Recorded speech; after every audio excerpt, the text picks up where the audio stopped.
बिस्मिल्लाहिर्रहमानिर्रहीम अस्सलामुअलैकुम। आज बना रहा हूँ जी क्रीमी चाट। बनानी बहुत आसान है और मैं इसको बना रहा हूँ रमज़ान शरीफ में अफ्तारी के लिए। आप साल में किसी भी टाइम बना सकते हैं। बनानी बहुत आसान है, तो आइए शुरू करते हैं।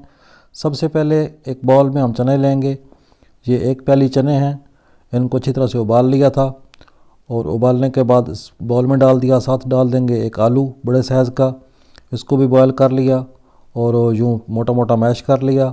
साथ ही हम डालेंगे एक सेब। इस सेब को हमने काट लिया छिलके समेत अच्छे तरीके से धोकर, और ये देखिए इस तरह क्यूब्स की शक्ल में काट लें, या आप किसी भी शेप में थोड़ा बारीक करके आप रफली इसको काट सकते हैं। साथ ही हम डालेंगे 2 अदद केले। बहुत ही ग़ज़ाइयत से भरपूर और बहुत मज़े की चीज़ बनती है, और आप ज़रूर बनाइएगा और मुझे बताइएगा कमेंट्स में कि आपको ये आज की रेसिपी कैसी लगी। तो केले डालने के बाद हम डालेंगे चाट मसाला। हस्बे ज़ायक़ा आप डाल सकते हैं, मैं 1 चम्मच डाल रहा हूँ। और साथ ही हम डालेंगे लाल शरबत, या आप रूह अफ़ज़ा या जाम शरी वगैरह किसी भी ब्रांड का आप लाल शरबत ले सकते हैं, और 2 से 2.5 चम्मच आप ये डाल दें और इसको मिक्स करेंगे अच्छे तरीके से। आप अपनी पसंद और अपने ज़ायक़े के हिसाब से और अवेलेबिलिटी के हिसाब से आप इसमें कोई भी फ्रूट शामिल कर सकते हैं। इसके अंदर अंगूर डाला जा सकता है, इसके अंदर आड़ू डाला जा सकता है, उसके बाद नाशपाती वगैरह या इस तरह के अनार के दाने आप डाल सकते हैं।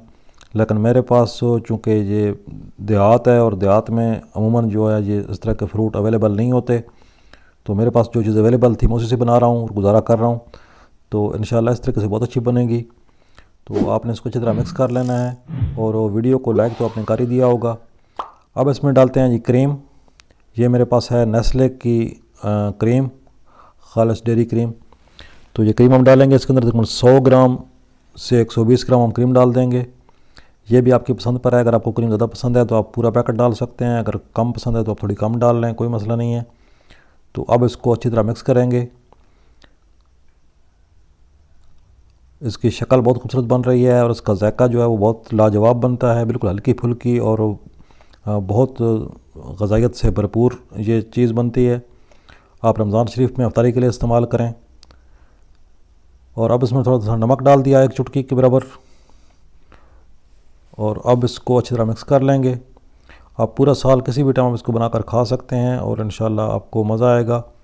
तो उम्मीद करता हूँ कि आज की वीडियो आपको पसंद आई होगी। अगर पसंद आई है तो लाइक कर दें और चैनल पर नए हैं चैनल को सब्सक्राइब कर लें।